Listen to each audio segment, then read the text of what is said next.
Good evening, everybody. Yeah, as I said, my name's Jackie Jones, and I'd like to welcome you to this latest online gathering of the Herefordshire Green Network. Many of you will already be members or supporters of HGN, and if you're not, please do join and consider making a small donation for the evening, whether or not you join. That would be great.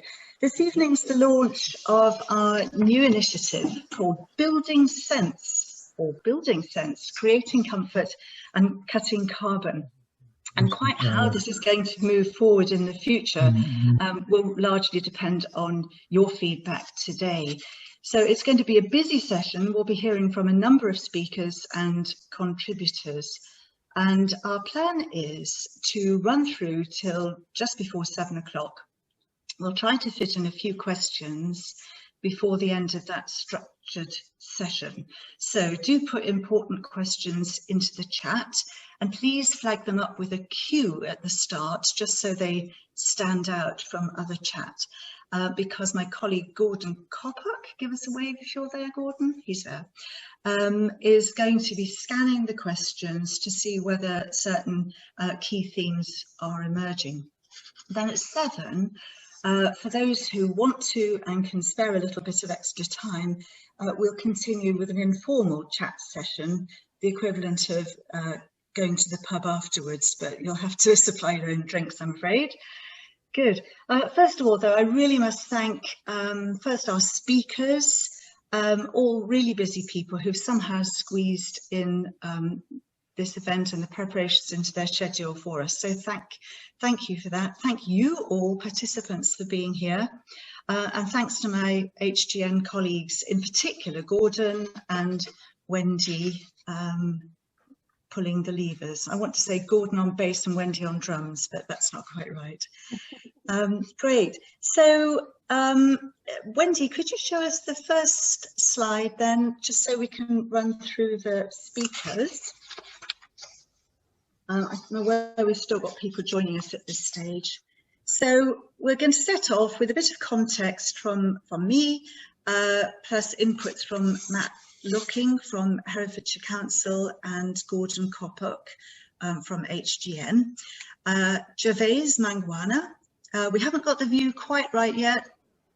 Gervase Mangwana, nor yet, will be giving an introduction to Retrofit. And then we'll be discussing the experiences of Retrofit with our various happy householders.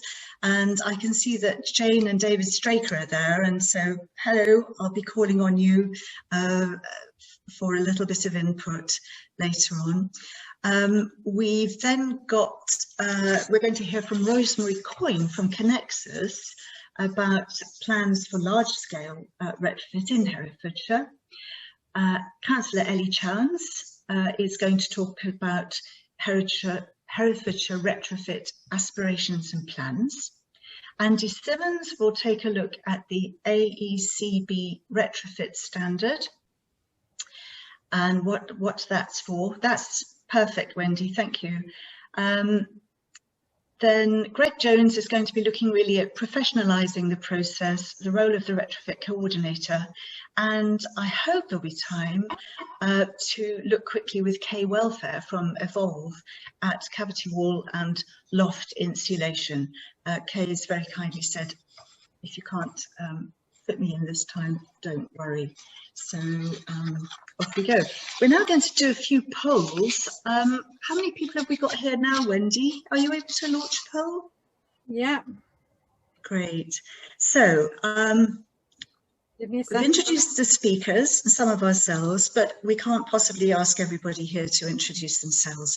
So a few polls should help. Poll number 1, I should say, by the way, that these are all anonymous, don't worry. This is one of the speakers by the looks. Yeah, I think, ooh, let's see here, is that right? Oh yeah, you're already seeing it, jolly good. Yeah, so why are you taking part mainly taking part today? I think everyone's getting on with it. That's terrific. Thank you. We'll see. It will tell us when we're finished.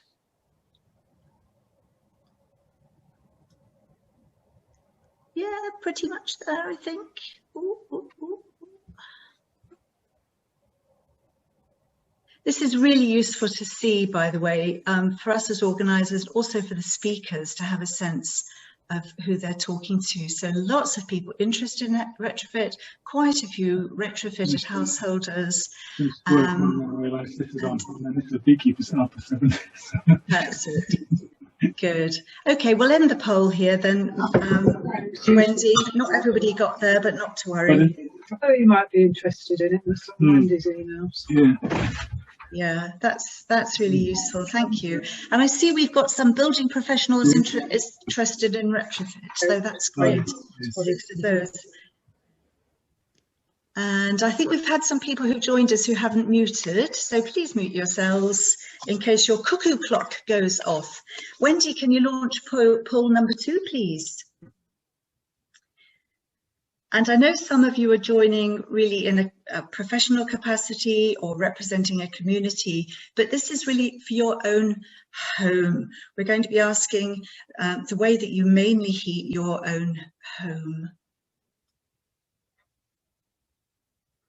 This is something that if we were in the big city, we probably wouldn't need to do this because just about everyone would be saying gas.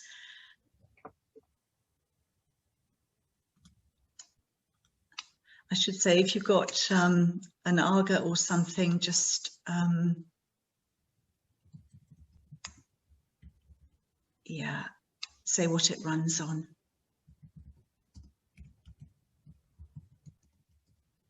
So that's interesting. There's just about half the people on mains gas, which I think is fairly typical for the county, actually. So we've got a good spread. Right, we'll end that then. Thank you. And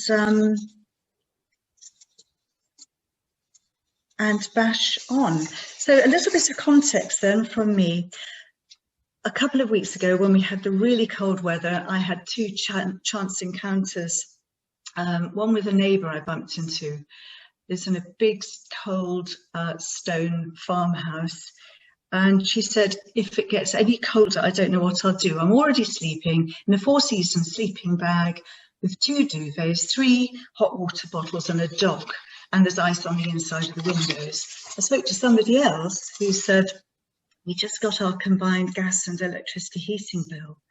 And it's never been higher. It's okay, we can pay it, but it was really, really high, partly because they'd been in all day. And in a way, those 2 situations are typical. That's kind of what we're working at with retrofit. Some buildings are almost impossible to heat. People in them are cold. Others can stay warm, but they're pumping in an awful lot of heat. And if you're pumping in a lot of heat to do a leaky building, you're going to have really high carbon emissions. And we're trying to work on those 2 fronts at the moment. And many people in Herefordshire can't afford the heat. As I understand it, actually everybody might need to remove the poll results slightly. As I understand it, there's at least 10,000 households in Herefordshire that can't afford to pay their heating bills, even though we know it's perfectly possible to build homes these days that scarcely need any heating at all, and in fact to retrofit them to achieve almost those standards as well. And quickly on cold homes, it's not just about feeling uncomfortable. They can be really unhealthy. Cold homes, damp homes, you probably know, they can aggravate any number of physical conditions, cardiovascular disease. It can trigger heart attacks, can trigger strokes. Respiratory diseases are aggravated by it. And apparently across the UK, in the coldest quarter of our homes, the excess winter deaths are far, far higher than in the rest of them. It also affects people's mental well-being. Depression is more likely to occur. I can't say what's causal, it's all observed. Children's chances are much reduced if they're not in warm and decent homes. And apparently the annual cost of the NHS of treating people who have illnesses related to cold homes is around £1.4 billion a year. So it's not to be sneezed at. And then there's the carbon impact that we were talking about. And in a minute, we're going to look at some Herefordshire details.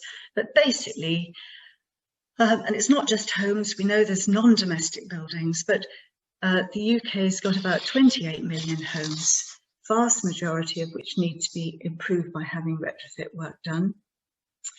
If the UK government's to deliver its targets of 68% emissions reduction by 2030 and net zero by 2050, these really need to be tackled. The Climate Change Committee has a balanced net zero pathway, which is estimating £55 billion of investment in home energy efficiency by 2050. And the Energy Saving Trust reckons that homes need to reduce their heating, emissions from heating by 95% to reach that 2050 target. Two things here. Partly it's insulating to require less heat, and partly it's making sure that the heat that does go in comes from lower carbon sources. So it's going to have to be bye-bye to the oil and bye-bye to a lot of the gas. So Wendy, could you share the slides that we're going to see from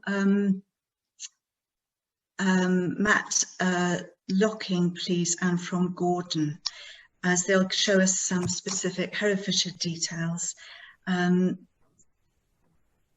As we said, it's perfectly possible to retrofit buildings now to reduce consumption. Oop, there we are. Reduce consumption by, it can be as high as 80%, as I understand it. So, how are you doing on this file sharing? Lovely. Just scroll on down. Yeah, Matt, would you just talk us through some of this specific Herefordshire data then, please? Yeah, sure. Thanks, Jackie. Thank you.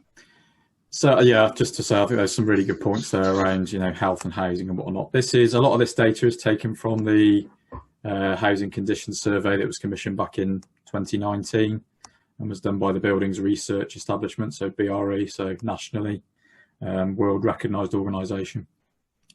So within Herefordshire itself, you've got 83 or just over 80,000 dwellings, and then within that I outline there is the sort of proportions of owner occupied, private rented and social rented. I won't read them straight off the slide, but just to give you a bit of an indicator there, we have more owner occupied than is sort of the national average, more private rented sector than's typical for the UK, and less social in the social rented sector.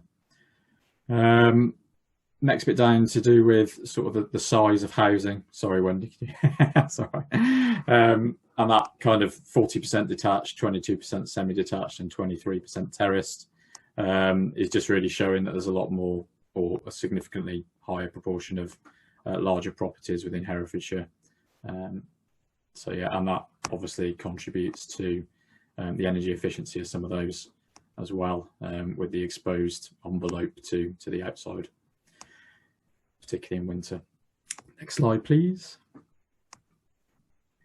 So this is gives more of a bit of context around the sort of energy performance as well. An EPC is an energy performance certificate, so what's required on sale or letting of a property, taking into account the fabric of the building, types of windows, lighting, whether it's got any renewables on it, etc. And that's again giving a picture of Herefordshire being worse than the national average, and also regionally for the West Midlands as well, and having higher carbon emissions as a result, typically. Contributing to that, you've got this 28% of properties that are built pre-1919, and again, when you compare that nationally, it's significantly higher than England at 11% and the West Midlands at 9%. So that's what I think Jackie was going back to, that example with the with the stone walls, we see a lot more of that in Herefordshire, contributing to that problem there. Something that's been touched on as well already is the picture around mains gas. There's not an exact figure within the BRE study, but it's consistent with, I think, a stock condition that we had done previously, which indicates that around a third are off gas in Herefordshire. But again, when you compare that to the UK as a whole, that's again sort of an added 10% or so on from the UK average. And all that kind of contributes to another point that's really been touched on around fuel poverty. People not being able to pay their fuel bills within their means, really, is the simplest way of putting it. They've changed the definition somewhat over the years. I think the original was sort of 10% of your income. If you spent more than that on your fuel bills, you were in fuel poverty. But I think they worked out the Coyne was in fuel poverty, so they've gone away from that one and they've gone to this low income, high cost definition. And it might have even changed again in the last week or so but I haven't quite got up to speed with that yet, but that's what that's indicating. And as you'll see, comparatively, again, we're 2.6% above the situation for nationally, due to all these other factors contributing in there. Next one, it's just a bit about so I haven't gone into too much detail on the non-domestics. Broadly speaking, just looking at the kind of, again, EPC energy performance certificate data, we're pretty much in line nationally with how those perform. But I think the kind of case in point within there is that there is significant opportunities for improvement. Just looking at kind of the Herefordshire Council commercial stock, there's lots of opportunity there for upgrading of lighting, cavity wall insulation, all those kind of simple things that can be done. So, and that's going to be mirrored across the county as well. So lots of scope there for improvement in terms of retrofit. Okay, Jackie. Thanks so much, Matt. And now we're moving on to Gordon. Gordon Coppock, who's going to tell us a little bit about the carbon impact. So keep scrolling, that's it. Lovely. It. Thanks, Wendy. Okay, just want to draw your attention to the overall carbon impact and the fact that tonight is a next logical step on from our Zero Carbon Herefordshire Great Collaboration Project. And I've just put the link to that and the relevant resources in the chat for you all to share. And we're launching this evening a website relating to retrofit, so we would like your feedback on that. This is about the carbon emissions, really, is the thing to focus on. I mean, the energy use per year is directly related to the carbon emissions. And as you can see, that all the types of buildings in Herefordshire, we're up to nearly 1 million tonnes per year just from the buildings. And that's why it's such a significant and important thing.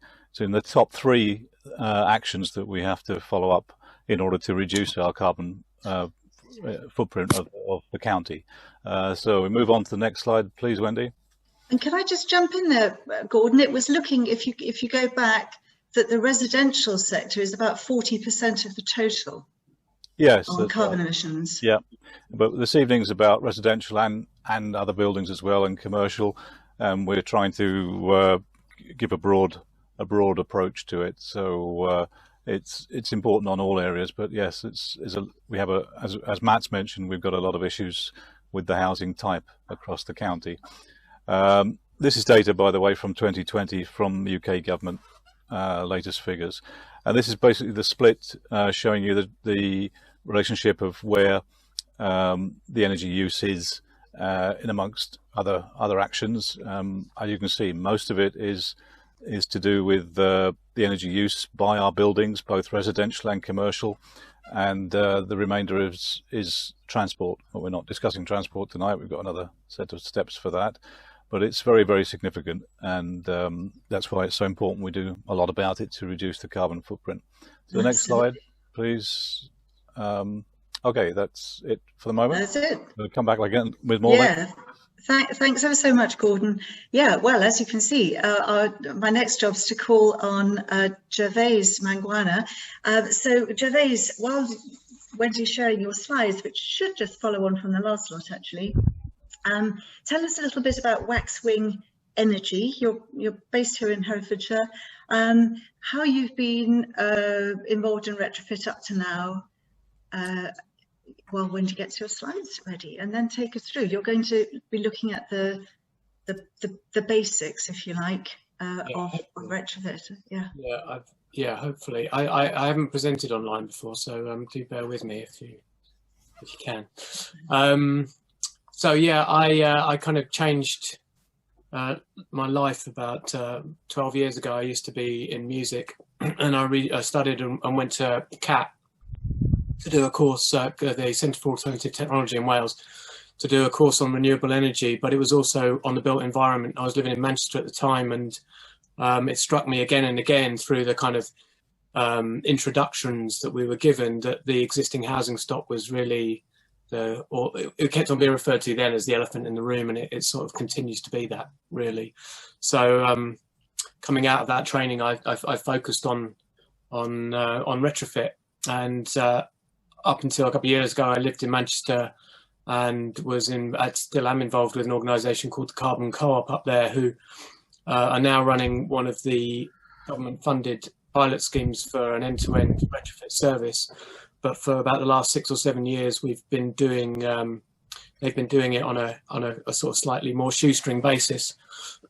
So I've been one of their assessors for several years, and when I moved down here, I quickly realised that although we seem to have a very good network of high quality, low energy new build in Herefordshire, really, we got some really amazing skill sets here for that.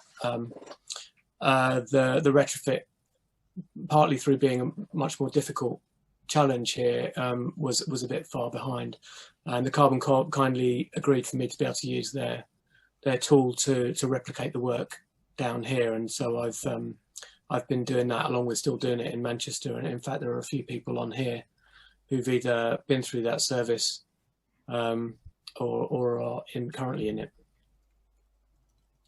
So yeah, I've tried to sort of pitch this somewhere that it should be understandable to everybody, and I hope it's either not preaching to the converted or a bit over people's heads. I hope it's useful. So we're just quickly going to go through what heat loss is, or sort of the principle of what heat loss means, why it's so important to the process, some of the important principles of retrofit, the measures that are possible, and the process by which the whole thing can be achieved. Thanks, Wendy. So heat loss is can really just be described by where the heat that you put into your home disappears out of it, I suppose. The diagram on the left there shows when I do an assessment, do a survey, I go into somebody's house and measure it up and assess it, look at the fabric of it as it is. And the diagram on the left there shows for a particular home in the as found state, so when I turned up, what proportions went through which section of the building. And as you can see from this building, which actually is the building on the right there, and one thing I will say, having spent time in Manchester, is that generally speaking, the buildings that are dealt with in Manchester were relatively simple, a lot of terracing, a lot of semi-detaches, a lot of very, very similar housing, built at similar amounts of time. What I'm finding in Herefordshire is that most of them are very different, and usually an agglomeration of buildings put together over several centuries, and consequently a lot more challenging.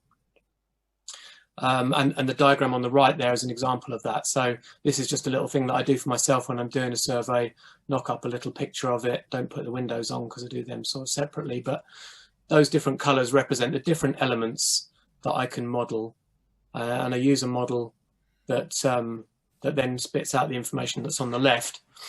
And just to quickly go through some of those, the thermal elements are the hard and fast things, the walls, the floors, the ceilings, the windows and the doors. Infiltration and ventilation can be really thought of as the drafts, which can be a very significant amount. And the ventilation sort of speaks for itself. That's kind of the deliberate efforts to ventilate a place. And very often especially in older buildings, there is no deliberate ventilation. All the ventilation happens through by sort of happy accident and in an uncontrolled way. And then the other thing that can be a factor, although not so much in as found state, is the thermal bridging, which is where elements of insulated elements join together, and at the join the heat leaks because the insulation is non-continuous, and we'll hear a bit more about that later. So we use heat loss really as the primary metric for working out what a property is, how a property is behaving thermally in its current state, and then how we can predict that anything that we do to it will lower the overall heat demand. But it's all really based around the heat loss, and the heat loss is measured in watts per degree Kelvin or degree centigrade, you can think of it. So that figure in the middle of the house there is the number of watts. So you can think of that, that's 1,000 watts. So that's like a 1,000 watt heater or a small electric heater for every degree difference it is between the inside and outside. And we typically talk about a peak loss for a situation where the house is at 21 degrees inside and at -3 degrees outside. So for this particular house, that difference is 24 degrees, and that means that the peak heat loss is about 25, 26 kilowatts of heat, which is it's an awful lot of heat to be putting into something. You can move on to the next slide then. Thanks, Wendy. So I just wanted to go through some of the important principles, and I did do this in a bit of a hurry, and I realised I kind of missed one off here. So the very first thing that we always talk about is that the approach should be fabric first, and that means that before you think about adding any clever technology onto a property, you deal with those thermal elements and the infiltration, so the air tightness or the draft proofing of a property, before thinking about how you might use a technology to reduce the heat supply. And that goes back to the thing that Jackie said in the first place, is there's on the one side there's the fabric, on the other side there is the heat supply that meets the demand. So we try to drive the demand down first, and then we can address how the heat is delivered. Insulation continuity speaks to the thermal bridging I just spoke about. So we try to make sure that where elements meet each other, so where windows meet walls and walls meet floors and floors meet ceilings, the insulation is continuous and there aren't cold bridges at those points. We try to build tight and ventilate right, which means that all those uncontrolled drafts are eliminated as far as possible, and the appropriate ventilation is provided in a controlled way. And that's really important, because if you start to tighten up a building and you don't ventilate it right, you'll end up with significant moisture problems. And moisture is the one that I've really missed off here, because not only is that a factor from ventilation, but it's also a factor in the way that we insulate various elements. So unless it's very carefully designed and carefully thought through, there are risks to the existing fabric of the home unless it's been done correctly. The next point is to talk about a whole house plan. For many people, in fact for most people, I think a step-by-step approach to retrofit is going to be the answer, because they're not in a position to pay for all of it at once or to move out so that it can all be done at once. But it's really important that a plan is made for the whole house, so that any measures that are done step by step are done with a view to it being integrated over a period of time. And even that might be beyond the tenure of the current occupant. So somebody might do their walls now, but have thought about a way that somebody who is later doing the windows or is later doing the ceilings or the floors will be able to integrate into that, so that that insulation continuity and the air tightness are achievable easily. Another one that's not always is often missed is the risk of overheating. Once homes are insulated, and with the popularity of large areas of glazing and with changing climate, assessing for overheating risk is really important, and we're finding more and more that overheating is becoming a bit of an issue. And finally, just to talk a little bit about standards, I know that Andy Simmons is going to talk about the ACB standard for retrofit, which was launched yesterday. I believe. But in working to a standard and modelling to a standard, a retrofit, to whatever degree you do it, you can achieve some guarantees that the work that has been done is going to meet the predicted results. So I think standards are great, and you can set them in. There's various different ones. Enefit is probably, for retrofit, is the passive house standard, which is probably the pinnacle. But the AECB standard is a new standard, which is a more achievable standard. But by ticking the boxes and demonstrating that you've met that standard, you can really say that this property has been done the way that it's been set out to do. Thanks, Wendy. So this is a bit about measures, and I can't see part of my screen. So this is the diagram here on the left is just a little example. This is obviously the same element. This is actually of my house, but I don't know if it's easy to make out the writing on it. I suppose it depends on your screen a little bit, but the drawing on the left is the situation as it was found, and that takes a degree of investigation to establish exactly how something is. And then on the right is the design that was given to the contractors on site in order to achieve both that airtightness and the continuity of insulation. So various different details had to be done. The rafters had to be extended, and the cavity wall had to be topped up in order to achieve that. So really the measures, and there's an error on this slide, I've written ceilings and roofs, and the roofs really should say floors. So the elements that we can look at are insulating the walls externally or internally, replacing the windows and doors. And in replacing the windows and doors, it's really important that that they are integrated into, or are possible to integrate into, any future wall insulation. So there are optimum places within the fabric of the building that they are placed. So ideally, the windows, if the windows need replacing and the walls are being done, that doing those at the same time is good. Ceilings often can be filled, topped up, or increased, but it's good to be able to include air tightness in this and wind tightness over the top to stop any ventilation in a loft space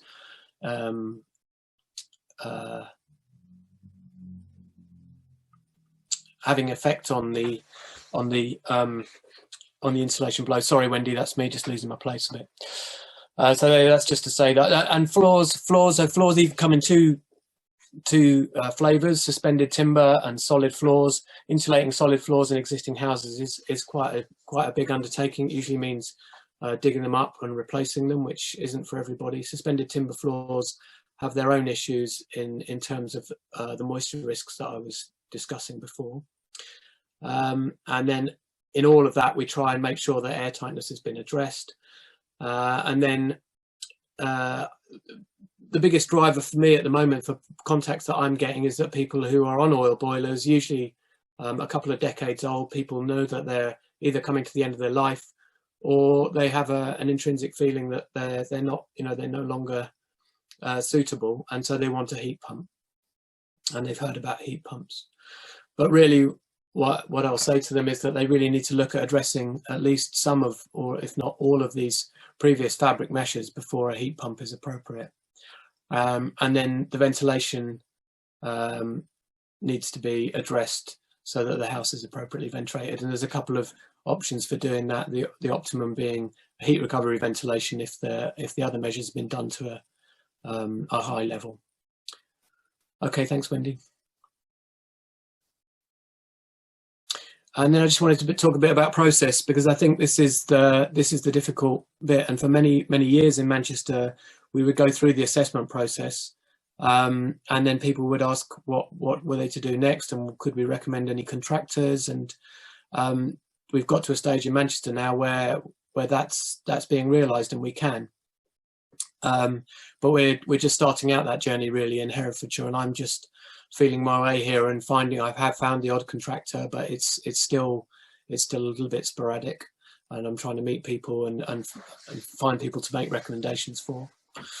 But usually, well, we recommend that what will happen is a householder will have an idea. Either they've got an idea that they want to improve their comfort, or they want to drive down their carbon, or they feel like their bills are too high, or they've just moved into a place and they recognise it's an opportunity to modernise and to improve the efficiency at the same time. And they'll approach myself or Carbon Co-op about doing something, and we'll go in and do an assessment with some suggested scenarios. And then from that, the householder can make some decisions about what they actually want to do now. And from there, we can develop a scope of works. And only from that point can we get onto design and investigation to see how, like a deeper investigation to really see how those measures are going to be implemented. And from there, procurement and implementation and ideally monitoring can follow. And quite often those last four phases need to be held by one individual or one organisation. It can be an architectural firm or the retrofit coordinator role, which will be spoken about later. We'll hold that process now. So this process is becoming more refined for us all in this country, I think. But it's just a highlight, really, that it would be quite easy just to sort of plough ahead and do a single measure and do another single measure, or change the windows because the windows need changing. But really, retrofit, even if only some small measures are going to be taken at this time, should be part of a much bigger and thought through process. And it does take a great deal of planning. It takes a good deal of design, a good deal of care, and a good deal of thought. So yeah, I hope that's given a good overview.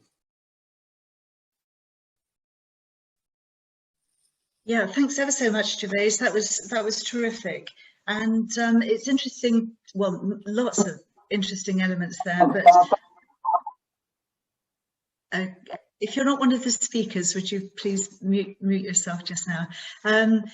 Particularly the point you made as well about finding builders, contractors who know how to work with this stuff. So I think we'll come back to that. But would you agree that there's a whole lot of training and upskilling of good professionals in order to be able to deliver this sort of work?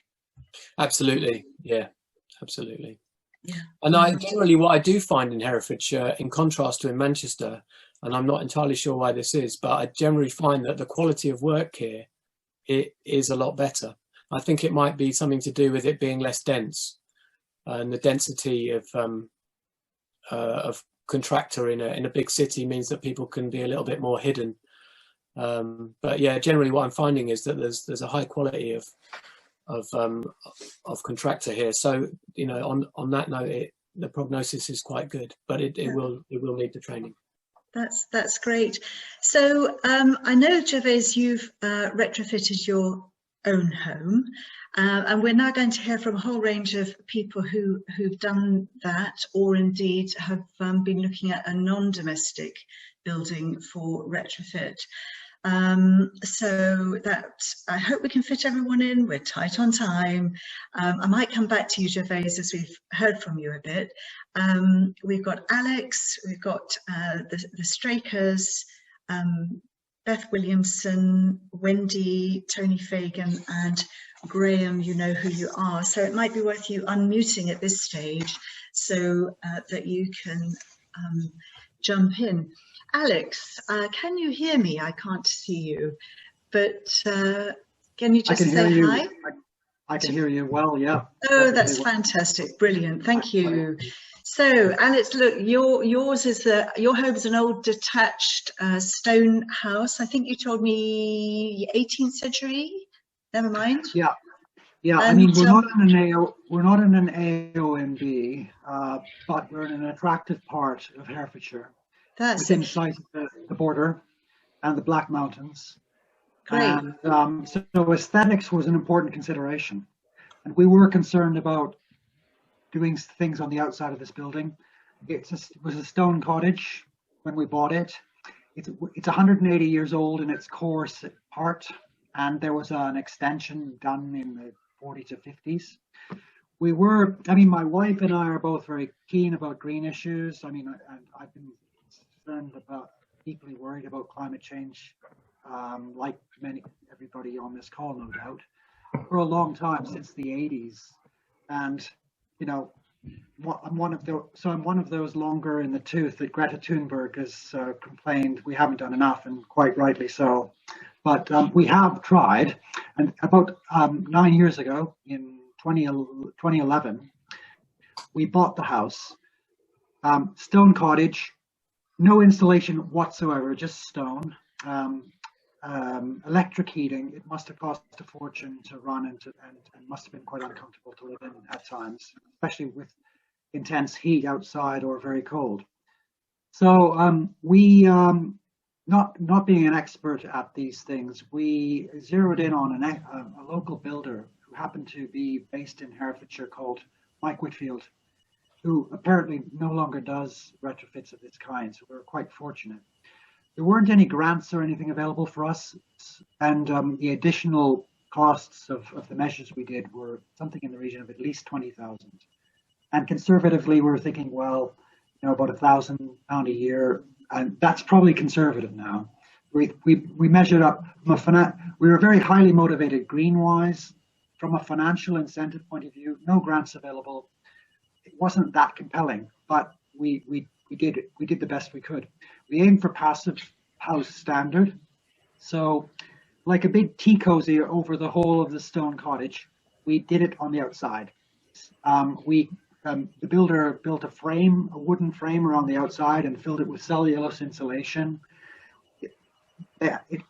Basically the house was gutted. All the windows out. The roof had to be taken off entirely. I remember I was standing at one moment in what became the one smaller part of the dining room, and it felt like standing in a building in the middle of Syria, a sort of bombed out shell.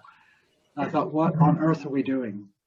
So, Alex, at that stage, there were a lot of doubts, but the end result is we externally insulated the house, rendered with lime mortar. We got planning consent on the basis that it fit in with other similar buildings that had done that. And it's absolutely, the result is that we're extremely happy about the house. It's 19 degrees winter and summer. We didn't quite achieve passive house standard because of the shape of the house, but we're extremely happy about the house. That's terrific. Thanks ever so much, Alex. I'm sure we'd all like to hear so much more, but we can't. So we'll move swiftly on. But thank you for that. Jane Straker, I think your son Tom. Hi. It was your son Tom who actually couldn't be here this evening because of another engagement, but he actually did the retrofit of your house, which I think is a terraced house in Hereford. Is that right? Apparently terraced. At a glance, we're in a row of houses which appear to be terraced at first glance. You then realise. Let me ask you a couple of questions then, if I may, Jane. Can you just tell me what were your main reasons for starting on the project, and what would you say are the main benefits for you? Well, the main reason, Jane would prefer that I answer. She's just been at the cooker. Traditional division of responsibility. We've been very interested in the whole environmental question for years, and ended up as organic growers. In consequence, we moved from living in a community to living in our own houses. We gradually improved standards, but when we came to this, which was to be our last, and hopefully will be our last family home or our own home, we ended up with this terraced, apparently terraced property, which we were determined to overhaul, retrofit it completely. We got Andy Simmons to draw up plans in conjunction with Tom's advice from his building experience. And it was really a commitment which went beyond what is kind of commercially sound. The determination to end up with a house as near passive house standard as was achievable, which it wasn't really. Yeah, that's great. And again, I wish we could hear more of your story, but we can't, not today. But tell us what the experience is. Yes, well, the experience has been a house which is extremely comfortable to live in because the extremes of temperature have been ironed out. The summer benefits were a real surprise to us. And winter time, you know, we're getting older. We require, I have to confess, a more equable climate indoors. And we've given up wood stoves and all that paraphernalia. I'm afraid we went for gas. We have ventilation, forced ventilation, but again, as an economy, we didn't go for heat exchange. You know, we're very pleased with the result. We have very modest gas and electricity bills. The heating is entirely gas, the space heating. Right. Well, look, thank you so much. As they're always saying on the radio, I'll have to stop you there, but it's great to hear from you. Thank you. We'll move on now to David and Marianne.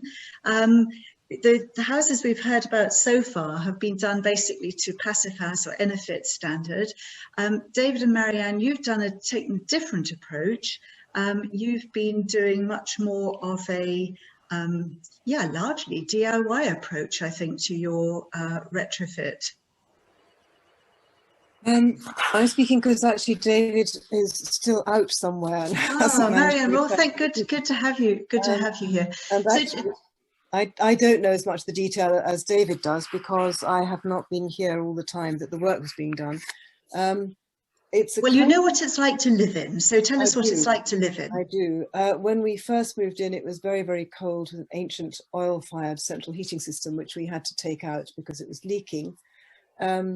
We went through various decision-making processes to decide how to insulate and heat the house.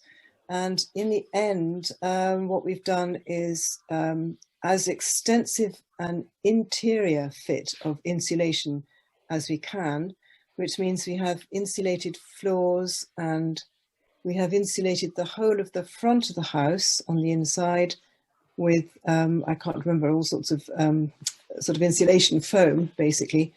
We've insulated every outer wall that we can. And the back of the house has been more difficult because it was added on in the 40s, I think, whereas most of the cottage is 1830s or 40s or something. So it's been a bit of a mix. I would say we are now, we replaced our central heating with LPG with an enormous tank in the garden, which, you know, to keep it away from the house. And we have a single wood stove, and we have been trying to heat the house with the wood stove, but we can't really. So we do have the central heating on morning and sometimes in the evening, but morning for an hour or maybe 2 hours. Altogether, it's been pretty successful. Our one big failure is the bathroom, which we didn't manage to insulate because it was so fully tiled and fully plumbed, and we felt we couldn't afford to actually take it apart and do all of that. So actually the bathroom, which is probably the place that I like the warmest in the house, is actually the coldest. But it is bearable and we can use extra heat if we need to. Great, thanks so much, Marianne. Look, we want to hear so much more, and I know we've got other people there as well who could contribute. What I propose we do is that we put our other retrofitees on pause, I hope you don't mind, and press on with the programme and come back later if we've got some time. So what we've heard about so far is the principle of what happens. We've heard some examples of domestic buildings. We want to hear about a project at Llanwarn Village Hall. We want to hear from Wendy at Queenswood. But first we're going to, I think, if Rosemary Coyne is here, please give me a shout if you are. we're going to move to asking Rosemary to tell us about plans for a large-scale retrofit project in Herefordshire, partly to demonstrate, I think, that when instead of having multiple people, multiple households making multiple decisions, a bigger approach can be useful. Is Rosemary there, and are Rosemary's slides there? I'm on. Can you hear me now, Jackie? Oh, yes, I can. Yeah. Yeah, great. Super. Thank you so much for joining us. No, well, good evening, everybody. Thank you very much for the invitation. I've been recruited to work specifically on a project which is part funded by the European Union. So we get our funding continues despite everything that's gone on. And we've just had a project extension because of the impacts of COVID. So our project now runs till the middle of 22. And I just wanted to talk to you very quickly. There's some slides coming up to back it up, but in summary, there is a big national problem, as you're aware, in how we actually move the whole housing stock towards net zero. So there's been a huge amount of really fantastic work done by individual action. There've been some very the whole raft of pilot projects and demonstrators, which people have had a go at things on a slightly larger scale than individual properties. But it's not really helped with understanding the finances, even the building physics, or how we're going to get a strategic approach nationally. So I think both the supply chain, but also the government, have been looking at social housing for many years as having the opportunity, because of the staff working there and because of the scale, to try and create that real scale that will help people to have informed decision-making information, but also to try and bring the costs down. And just, I think it hasn't been touched on yet, but there is this idea, everybody thinks if we do more and we scale up, we can bring the costs down. Personally, I think there's a huge risk here, because all the things that have gone wrong so far is because people have tried to do it very, very cheaply. So the big incentive grant schemes, CERT, CES, BECO and other things have looked at the low-hanging fruit, but also trying to do things in a way that's cost effective. And what we haven't done is focused on adequate building survey, the detailed design in response to that survey, and to then monitoring what's happened afterwards. So I think any attempt at the moment to try and bring costs down should not be at the kind of real expense of the quality building and ventilation, which has not been mandated so far in quite a lot of the government supported funding schemes that have come forward. So our project is called Warmer Homes, and the whole point of this is to look at the business plan for social housing. Works basically on a 30-year investment plan cycle. So what can we do over the next 30 years, which very conveniently, when this project started, brought us just to touching point of 2050. So our business plan now takes us to the target nationally, before the climate emergencies were declared, of getting to net zero. So how are we going to do it with the money we put into maintaining our stock? What do we need to know? How do we plan for it, and how do we make this money work? Next slide, please. So the main purpose, as I say, is to understand how we're going to bring our stock. We have about 10,500 homes in Herefordshire and Shropshire. How are we going to get to those net zero standards, with about half of our houses needing very significant investment to get to net zero? And as I've said, this is really about understanding now what our business plan needs to look like over those next 30 years. Thank you. And the project is looking, we can't do the whole house deep retrofit, absolutely everything with the money that we've got available. So we're looking at external wall insulation and heating and controls. but within, as was said earlier, understanding how the whole house works and doing that whole house retrofit survey to get us there. So we went out to tender. We're employing Inhabit, who are passive house consultants, to lead on the passive house modelling, and we're also working with Michael Dyson Associates, who are doing a huge amount of work across the country on retrofit. Now, we need to know from this funding what we're going to do over the next 30 years, but we've also got a number of outcomes that are intended as part of the project. So we know that retrofit at scale, where it's been done before, can really improve the appearance of houses in a whole area and increase, therefore, community pride in where people live. It's definitely about giving people more comfortable homes, and there was talk about fuel poverty before, and it's a really, really serious, and obviously with COVID and the impact on the economy, a significantly growing problem. It is about meeting those 2050 targets and earlier climate targets.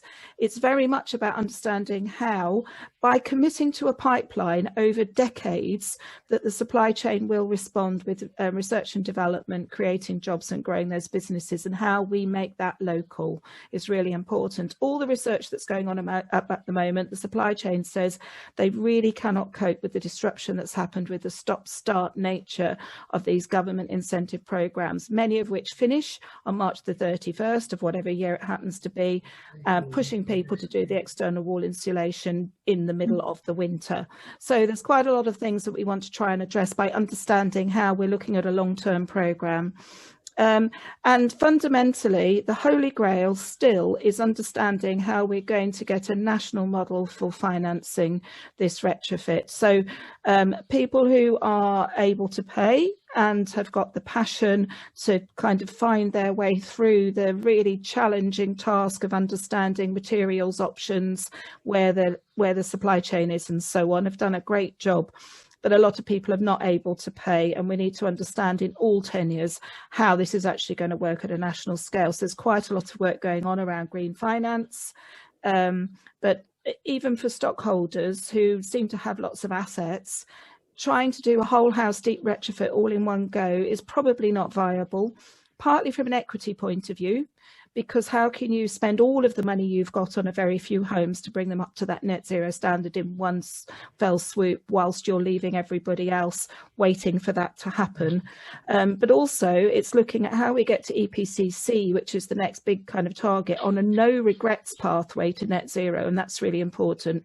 So for Nottingham City Homes, they're now on to their third iteration of external wall insulation on some of their tower blocks, and they have had to take off and redo the first two lots of insulation as they've built up the layers to get towards their net zero ambitions.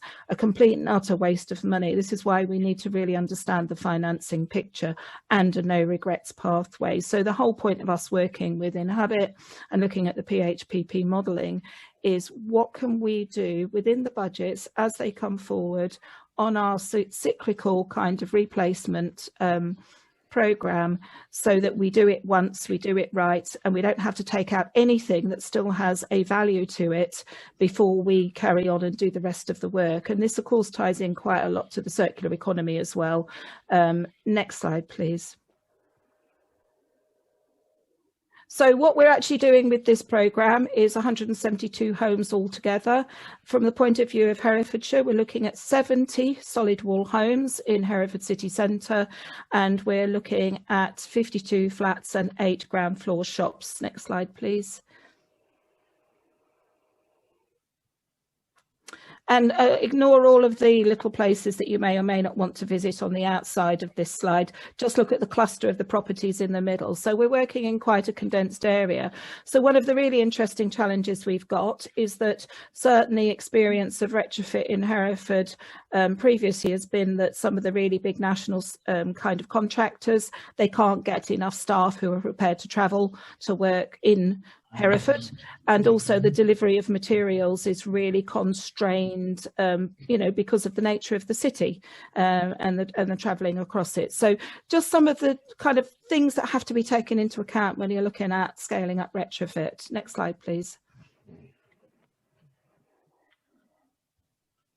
And so, as I said, we're looking at this as a no regrets step-by-step pathway. In this programme, we're looking at the EWI, the external wall insulation, and we're looking at the heating systems.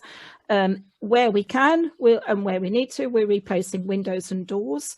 Because of the depth of insulation going on, we might have to move those windows forward. All of that has got some, it's treated as innovation essentially by quite a lot of the supply chain. So the costings for some of this are still kind of to be discovered. And then we're leaving the roof and some of the, and definitely some of the floor insulation until we get void properties, and we can go in and maybe have to dig up some of those solid floors. Everything will be properly fully ventilated, and heat recovery is the kind of next step on the journey. Next slide, please. So this is just to give you an idea of the kinds of properties we're looking at. So on the left are the 3-storey Cornish units. They're concrete, with the top flats are in the mansard roofs.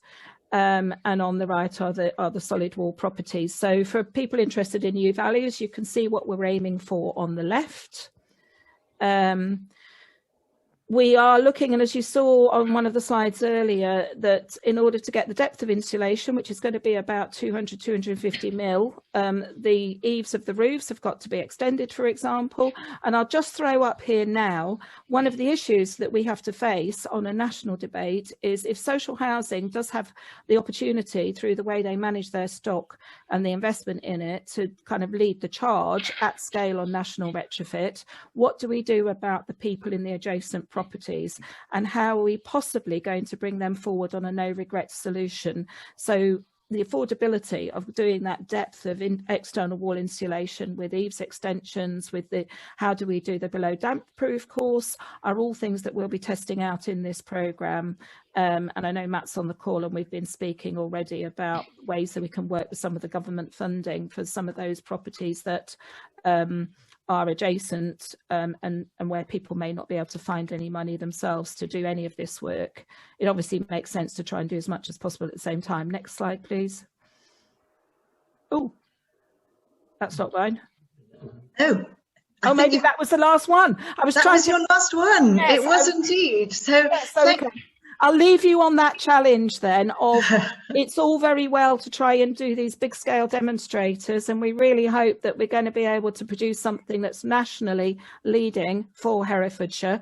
But how do we deal with all the other people to make sure that their homes are not left behind is absolutely there in some of the things we're testing. Thank you. Thank you, Rosemary. That's absolutely terrific, and it's great to hear about the sort of work that you're doing there. In a moment, we're going to be hearing from Councillor Ellie Chowns, but we have just time for one more poll. We're going to launch poll number 3, which is saying what does most motivate you or would in the future to retrofit your own home? Which of these measures? It's a multiple choice.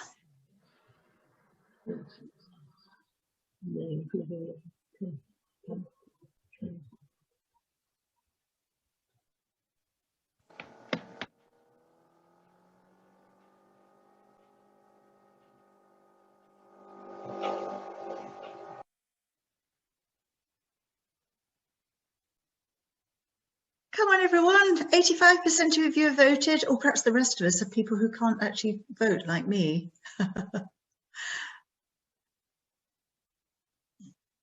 Think we're there. That's great. So let's just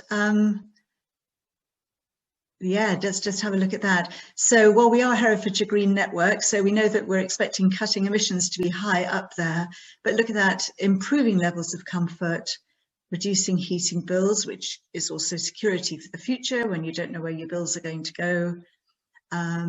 Great. Thank you very much for that one. So yes, Councillor Ellie Chowns, if you would, I've got some questions here that I've not got. Here we go. Yes, first of all, thank you for joining us. And at the moment, various cities and regions around the country are starting to work up or unveil their plans and aspirations for retrofit schemes. I understand that retrofit is an issue that's high up your priority list. Have you got any aspirations, developments, announcements you can share with us, please? Thank you, Jackie. I want to answer your question, but I also just want to first start off by saying thank you so much to you and everybody else who's been here and spoken. And I think, you know, we've heard like some really, really clear points. And yes, it is absolutely really high up my personal agenda to tackle retrofit in Herefordshire, because you know, as I think Matt's slides kind of pointed out, we've got a particular problem in Herefordshire. We've got a particular problem of fuel poverty, particular problem of particularly hard to fix houses. So it's a national issue, but it's really big here. And of course, we're different here because we've got less social housing, so you know, than nationally. So it's really great to hear about what Connexus is doing fantastic work there, and obviously coordinating with the council. And indeed, of course, we're going to build our own council housing, which will be net zero carbon from the start. So that's kind of sorted. But we've got this really big problem of particularly owner-occupied housing and particularly difficult to fix. So so in last year's council budget process, we did actually put in an outline capital proposal to tackle this, and it got batted back, saying we basically need to do more work to build up the business case for doing this. And so very shortly we're going to be going out to tender to get some expertise in to help us as a council to draw up that totally kind of solid fundable business case to do a really major retrofit program to try and tackle the problem at the scale that it is. And just there's two particular kind of dimensions to that I think we really need to try to fix. So one is the funding and the long-term funding. I think Rosemary, I can't see you on the screen now, but you were making this point about the stop-start funding and how incredibly damaging that is. Robert Jenrick actually came to Hereford last year, and I nobbled him about this because they'd announced the Green Home grants, but they'd announced it with a kind of 9-month timescale. I said, that's nowhere near enough. So, you know, lo and behold, then he extends it, but only for another year. And it's still not enough, right?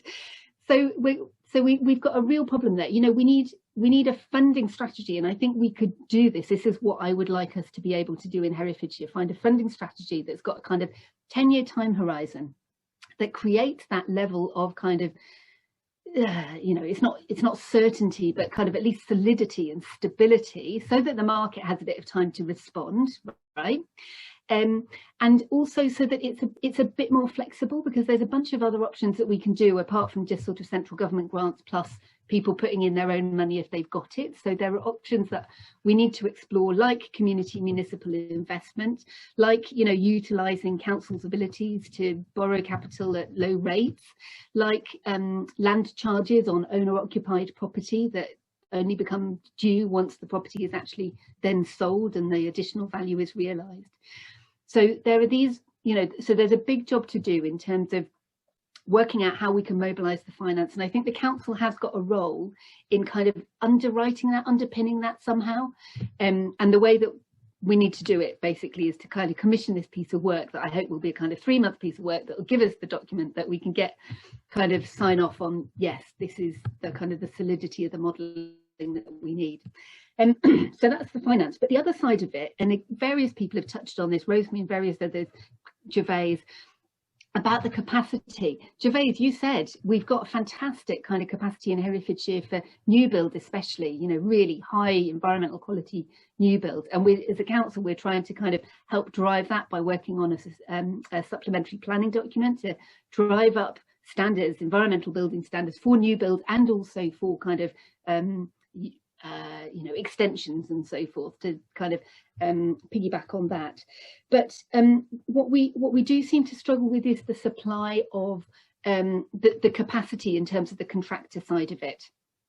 And I've got personal experience of this, right? I signed up for, you know, the Green Homes grant last year. I've got a very particular type of roof insulation that I need, and there's one supplier in Ludlow, one in Newport and one in Leicester. So Newport and Leicester are too far, right? But the guy in Ludlow is just not returning my calls. There just isn't the capacity in the market there. And so this is the other thing that I think that we need to do, and that I hope we can do as a council, is to work out what is the best way to support that. Because the way the model kind of works at the moment is it's a market-based model, right? you generate these grants and you expect the market to respond and to kind of provide the contractors that you need. I've had conversations with the local training providers saying, look, you know, can you provide more training? And they say, well, we absolutely can. We've got the people with the facilities, but we need the companies, the contractors to come to us and say, we need this training and we can provide jobs for these people at the end of it. And again, that needs the kind of financial certainty. But I think there might be a need for a little bit more of a kind of direct push and intervention. And again, perhaps that's where the council can use some of its, you know, ability to underwrite things or to kickstart things to try and really tackle that capacity gap, that skills gap on the kind of contractor side. So that's what I'm hoping we're going to be able to do. And like I say, the mechanism for doing it is basically to buy in some real expertise in this area. We've got fantastic expertise. Matt and all of the team been doing great work on energy efficiency for many years. And we've got, you know, Warm Homes Fund, we've got Green Homes grant programs going on. But there's a bigger job to do, which is particularly, especially around that owner occupied and also privately rented sector, where I think, you know, hopefully we can put together something that's ambitious but realistic and that tackles the finance and capacity challenges. Great. Ellie, thank you so very much. And I know we've actually got some people from the construction side on the meeting now. But yeah, you were talking about motivating the individual householders, which is really, really tricky. And it's also finding the moment, because you know, it's a big deal. You have to be at the right stage of life. There are so many things that need to coincide, you know, having the finance, having this, having that, not having young kids under your feet, whatever it might be. Some people who've retrofitted with young children are pulling faces at me. Let's have a look then, because there are these so-called trigger points. We're going to do this poll a bit later, but we'll do it now. Poll number 4, which is to just check out when did you start, and what do you need next? Voting, please. There's a lot to look at here.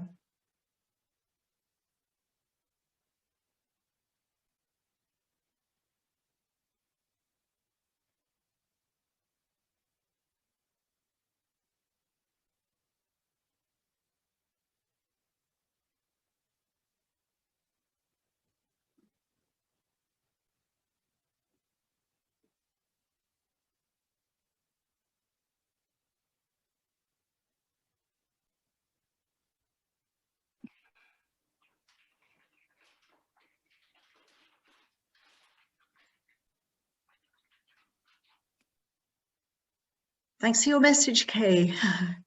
I think we're nearly there now. Okay, well, look, we've got 15 people who are saying they're ready to start now. So that's terrific.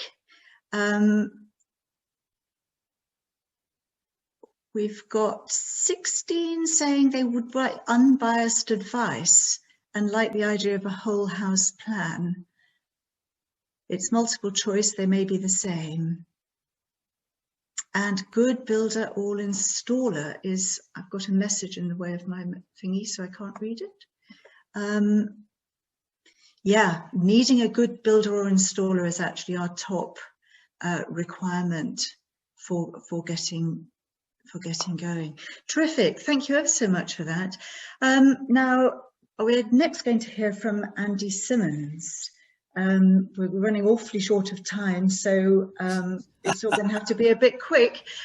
So, Andy, while Wendy puts your slides up, there's something I just want to say, which is we do intend to get in touch with everybody who's been on the call. We will take the liberty of using your email addresses the once. Hope that's all right with you. If it's not all right with you, please take the opportunity to put that in the chat now. Otherwise, for one-off use, we will assume that we've got your permission, trying desperately to comply with all of the regulations here. So,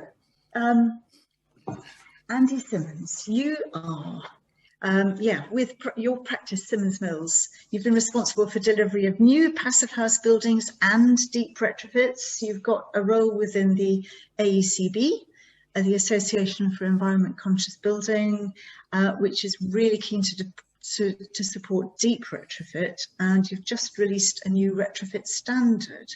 So, what's more, you've just released a new batch of slides that I've not seen before. So, only 4. take us through it, Andy, and I might have to jump in about 4 or 5 minutes, I'm afraid. Yeah. Okay, yeah, that's fine.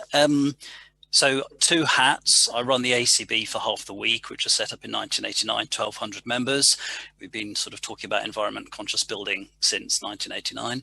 And then the other half of the week, I work with Adele Mills on Simmons Mills Architects. So we, in 2005, I think it was, we really realized that our green buildings weren't working properly. So we started looking at ACB advice and also passive house, and so we built the first offices down in Kent to passive house, got that certified, and in 2008 I did my own house, Victorian brick house in Hereford, which we've lived in for 10 years now, monitoring it and learning all about how Enefit works and how it works over a long period of time as well.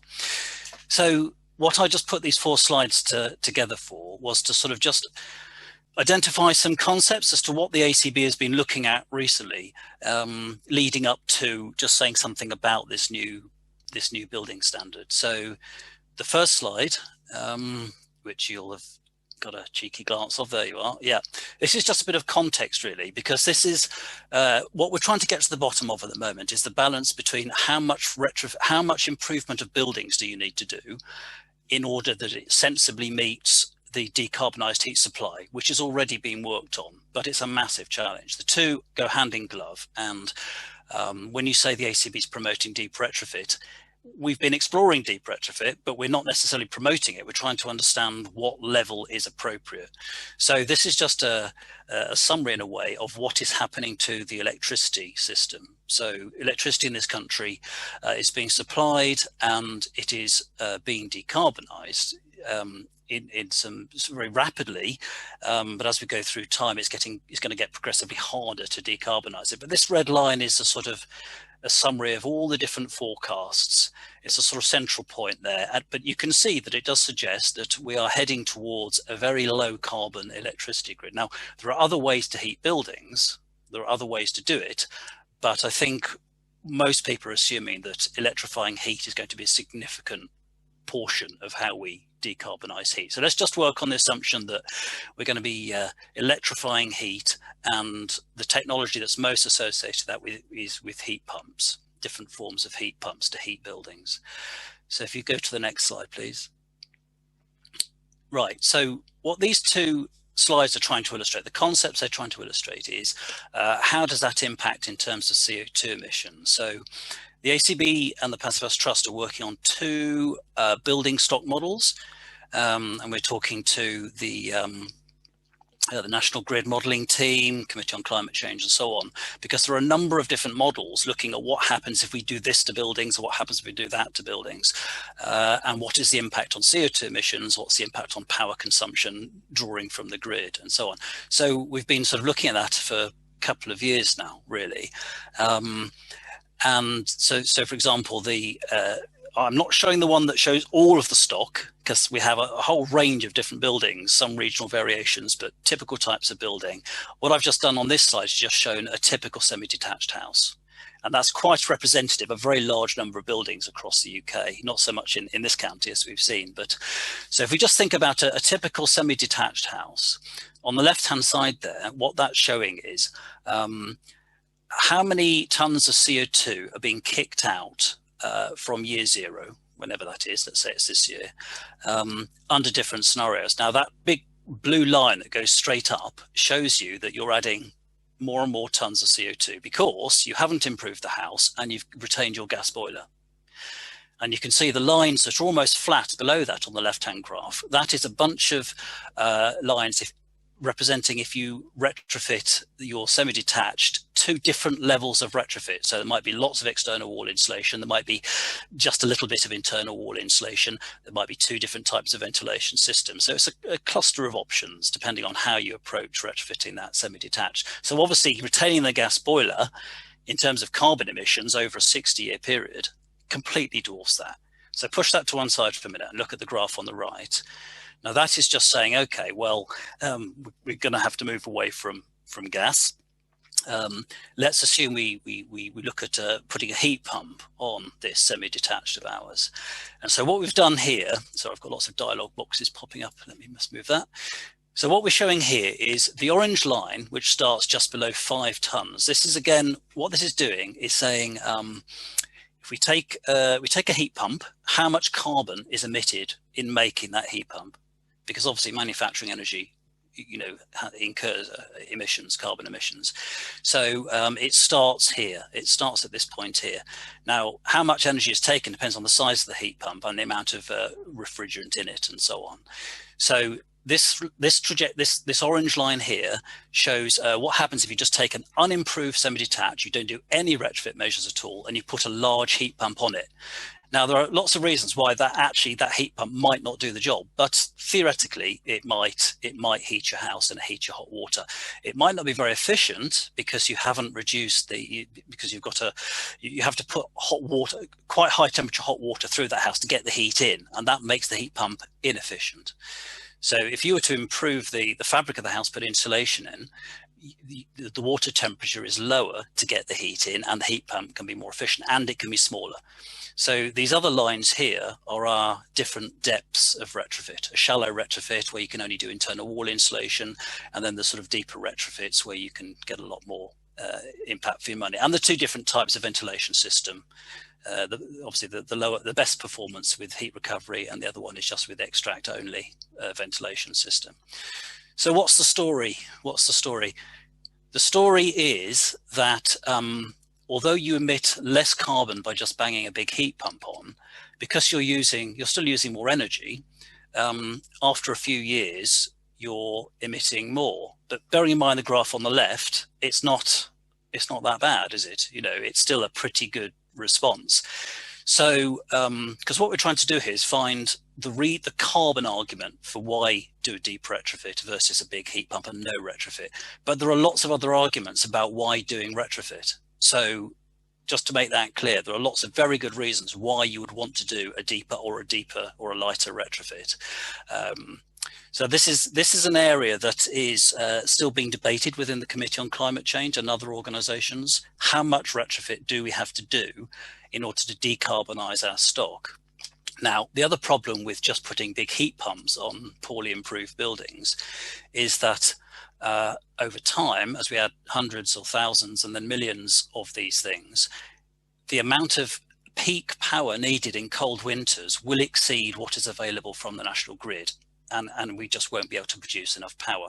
So that's a sort of often ignored factor, which is going to be increasingly important. You know, go to the next slide.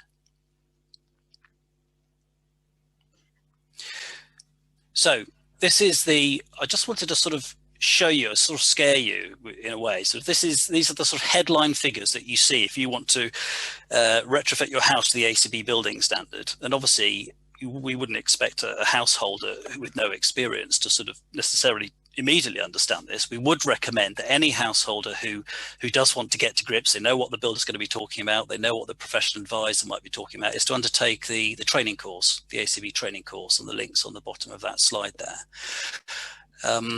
So what I'm trying to illustrate, this is the last slide, what I'm trying to illustrate here is the bottom left graph, this curve, this normal curve.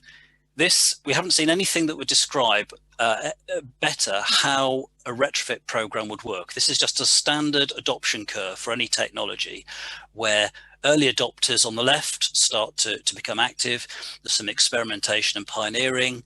A few more people take it, and then maybe sort of government programs come online. Not in the case of the Green Homes Grant, that's sort of mucking about somewhere down the bottom left there. But if we're serious about it, then ultimately, for example, and where this curve starts, the Green Party, we modelled the Green Party's version of this, and this was starting way over to the left.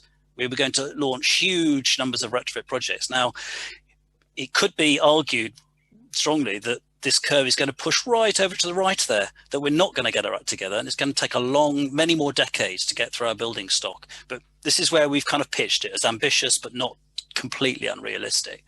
So you can see in 2040 then, under this particular scenario, we might be doing 700,000 homes in England each year. And you can there's a lot packed into that slide. There's a lot about, as you say, sort of capacity, material supply, skills, the sheer disruption across streets in the UK. It's a big program. And then the housing stock profile to the right of that just illustrates I want it to illustrate one thing for this conversation, that the orange lump is the change from existing buildings to retrofitted buildings. And obviously we're not going to be able to retrofit all buildings. Some are listed, some are just too difficult to do very much too, lots of reasons. But you know, we do have to do something to the vast rump of our housing stock. But the other part of the equation is we can't be adding to the problem. So the blue and the purple are looking at scenarios saying, what if we only build to building regs, or building regs 19% better than building regs? What happens if we build to the ACB new build standard? What happens if we build new buildings to passive house standard? We can't add to the problem. So this is what we're trying to do, is look at the whole picture over time to test out our thinking about the implications of different standards and different numbers of buildings being treated in this way. So then I'm going to stop you there. I'm ever so sorry, Andy. That's terrific. And, okay, that's fine. I almost got there. A scheduled speaker to go, but this is clearly a subject to come back to again. So look, bit of a difficult situation now. We've got a scheduled speaker to go still. We haven't had any questions, so I know some people have got time to go on to the, down the pub session. I would really like, to thank everybody, but also to move on to Greg Jones, who's going to talk a little bit from 7Y about the certification process, the standards that are coming into retrofit at the moment, and a very particular role of the retrofit coordinator. So sorry to keep you waiting, Greg. And yeah, Andy, are you going to be able to stick around to do more chat afterwards? I feel I should if I run over, yeah. Go on, that would be lovely. Good. Wendy, can you get Greg's slides available? Or Gordon, can you get them available? We've got some cross fingers. Feel deeply unqualified to speak after Andy. It was very interesting.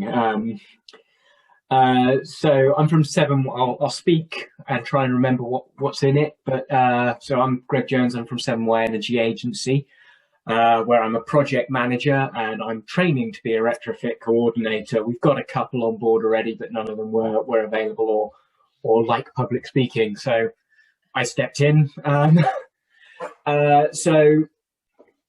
This is really informed by everything that's come before, and this is about PAS 2035, which is a publicly available standard, and the retrofit coordinator, which is a role which is created within that. So I'll go a bit more into that. 7Y Energy Agency, we were a European created energy agency covering originally the Forest of Dean. We've expanded to cover all of Gloucestershire, Herefordshire and parts of Wales with various projects. Principally, we're here because we're the delivery partner for Keep Herefordshire Warm and some of those grants that the councillor and Matt were talking about earlier. So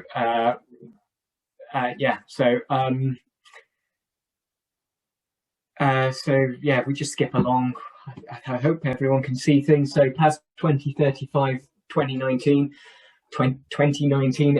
is a key part of the new quality standards that are being introduced for sustainability. So it comes from document 2015, Retrofitting for the Future.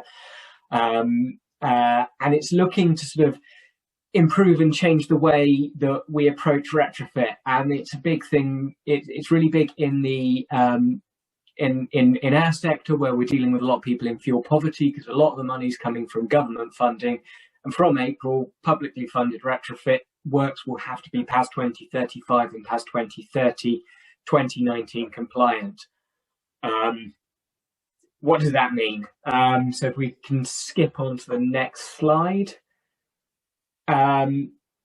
Oh, no, not what does that mean? Why are we doing this? Why is the government has the government asked for this to be done, and why are we looking at this?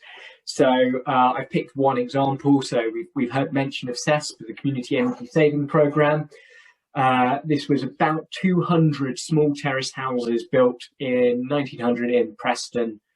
And right at the end, a company came in and fitted this external wall insulation. Now, some of the issues here, we can see the guttering. The guttering hasn't been moved out, so there's a chance of water penetrating down behind the insulation. In places, the insulation has burst. On the left there, you can see sort of the guttering you can see the fixings for the guttering coming through the render on the insulation. And what that meant is that picture in the middle there is damp homes. Many of these 200 plus properties are currently not fit for habitation, and millions, if not billions of pounds will have to be spent putting that right. Worst examples, of course, Grenfell Tower was caused by retrofit gone really wrong. But yeah, this is one of the favourite examples. So moving on. What am I saying next? Sorry. PAS 2035. So it defines a process that we have to follow as an organisation, as a coordinator, when we're doing a retrofit. So this was covered a little bit earlier, but it starts at the top there at 12 o'clock with defining the project outcomes.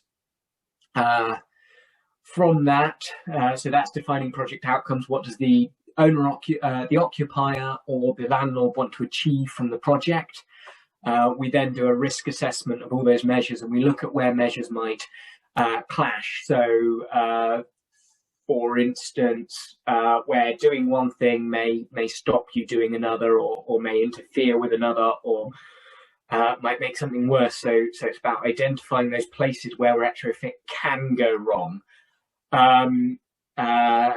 We then get a retrofit assessor in, so that someone qualified. Currently, they only have to be do a DEA standard with a little bit of extra training to do a dwelling assessment. So look at the dwelling and look at the house as a whole, and then we go into a retrofit design phase. Following that design will be installation. There's a lot of rules in PAS 2030, which is the installer standard around handover and commissioning. And that's also in PAS 2035, which is the retrofit coordinator's role. And at the end, again, as we saw earlier, we've got that ongoing assessment and evaluation. Now, there are lots of different levels, and PAS 2035 breaks things into risk class. So following that risk assessment, we'd say what other things we have to do at different stages. The role of the retrofit coordinator is to sit over all of that and not necessarily be the expert in any of those stages, but be sort of the client's expert friend to help make sure all that data is collected and all the people at each stage. So the coordinator could be a retrofit designer, they could be a retrofit assessor, but they might be none of those things, and they might be working with a whole load of other professionals.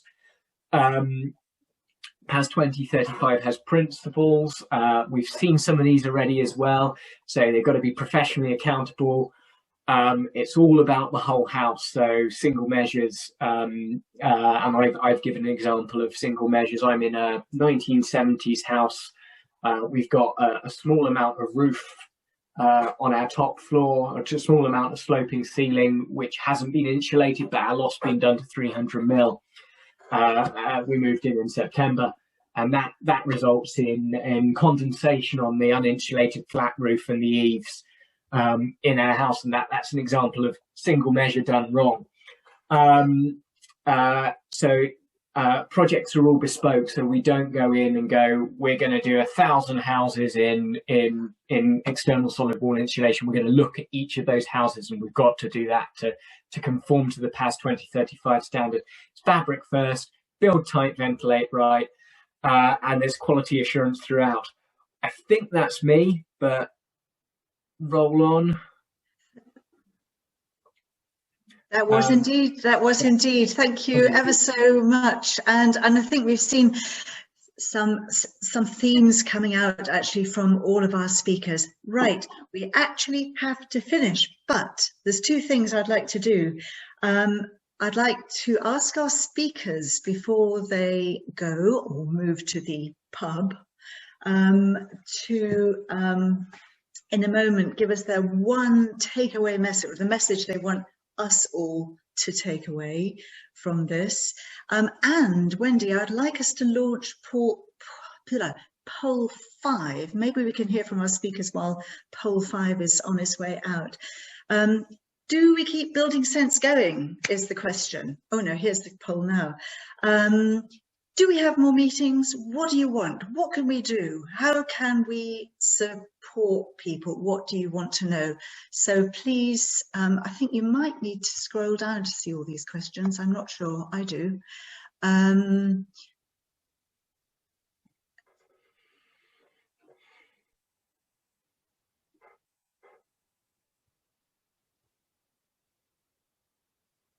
Well, it looks as though some people would like us to continue. That's nice.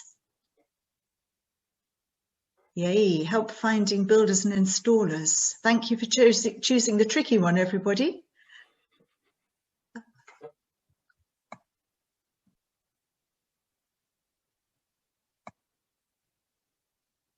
There's one at the bottom called no further interest. You are allowed to click that.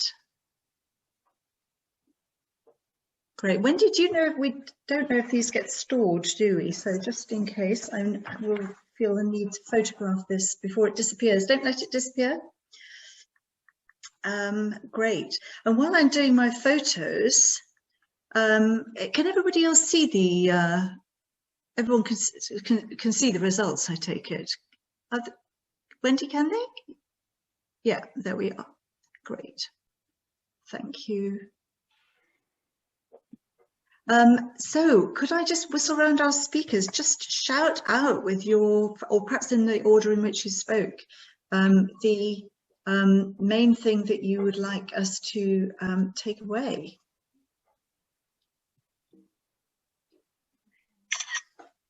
There we are. Gervase, one key message. So many messages. I think just to say it's all possible. It is all possible. Yeah. Great. And I'm not sure whether we've actually still got Rosemary. I think she's had to leave. Have we got you, Rosemary? Don't know. But I'm trying. You were supposed to have gone by now. No, just I couldn't tear myself away. I think it's the no regrets, and I think we've got to do quite a lot of hard work. And I think this growing issue about hydrogen in the gas system is kind of, it's like fuel cells. We've always been 10 years away from fuel cells, and I think some really major decisions have got to be made about these low carbon heating systems. And I think there's going to be quite a lot of room for error until we get to some holy grail of understanding it all in the large scale. Yeah, thank you. Andy, Greg, have you got one takeaway for us? I think the easiest place for people to start is the whole house plan. Get exploring your building, do that course, do a course. Yeah. Yeah, terrific. Any of our other speakers? I've got one thing. It's linked to the slide that I probably won't have time to say, but just don't let the perfect be the enemy of the good. With each decision you've got to make, you've got to make 4 choices about financial cost, carbon cost, environmental cost, and economic effects. And just get on and do it, because you'll go mad otherwise. If you try and get everything perfect, you won't. But just get on and do it, because at the point in time you're doing it, it's great. Thanks, Gordon. Any more take it? Oh yes, Ellie. I've got one, Jackie, thank you. Yeah, so mine is, in addition to doing the stuff yourself, keep up the pressure for system change. Hassle your MP, tell them that 3 billion for retrofitting at the same time as 30 billion for road building is not compatible with what we've got to do. Because we need to make retrofitting houses possible for people who don't come to seminars and don't do courses. We need to make it easy for people, and that requires a really big amount of political will and funding. Absolutely, thank you. And on the Green Homes grant, which we haven't really even touched on because it would have taken the whole time, I understand that the MP Caroline Lucas is looking to get MPs to sign up to an early day motion as of yesterday. So you might want to write to MPs about that. Great. I think, unless there's some other, I'd jump in and echo Councillor Ellie Chowns there, and say the money we're getting we're getting from things like local authority delivery, 10,000 a property. It's not enough to do a retrofit, and the services I've talked about, retrofit coordinators way less than some Andy Simmons and the other speakers we saw earlier, and it's having that professional advice is increasing the cost, and we can't afford it with the money that the central government's making available for us. So so don't get don't do it on the cheap, essentially. And could I just say something about the impact of the finances available, because the economic system is not currently configured to do what we need to do, and so I just advise people not to give themselves too much of a hard time about, if they feel that, well, if they can afford to do it, there is some value in getting on and doing a good job. I kind of agree with Gordon to a point, but if you do skimp, you might not get the results you want, and you do lock in poor performance for everyone else for the rest of the building's life, which could be a very, very long time. So the economic system is going to have to change at the same time that we're all pioneering and experimenting here, because if it doesn't, we won't be able to do this. Great, thank you. Noted. Well, on that point, thank you so much to everybody. The pub, so to speak, is open for a little bit longer. Gordon's been looking at questions to try to pull some out. So officially we're done, but stick around for a little bit if you can. We've already eaten into that time, but I just want to say thank you ever so much for the time, the extra time, etc., etc. And I think I'm going to hand over to Gordon now to to see if there's some questions that anyone is going to stick around for. Okay. And sorry, Gordon. Oh yes, the missing. It's got a bit late. We knew it would.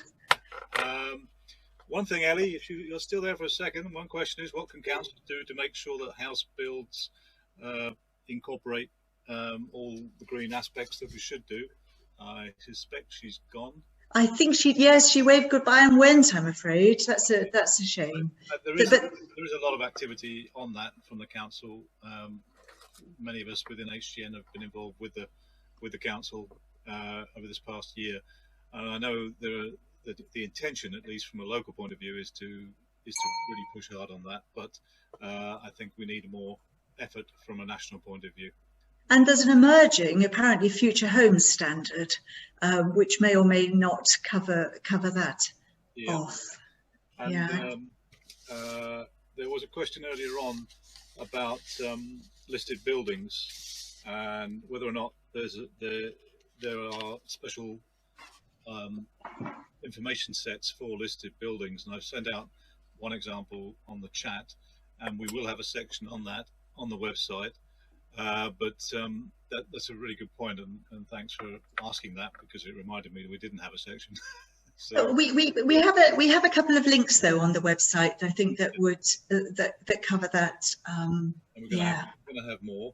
Another question is there a role for ESCOs, and how often is the energy saving enough to repay for the capital investment?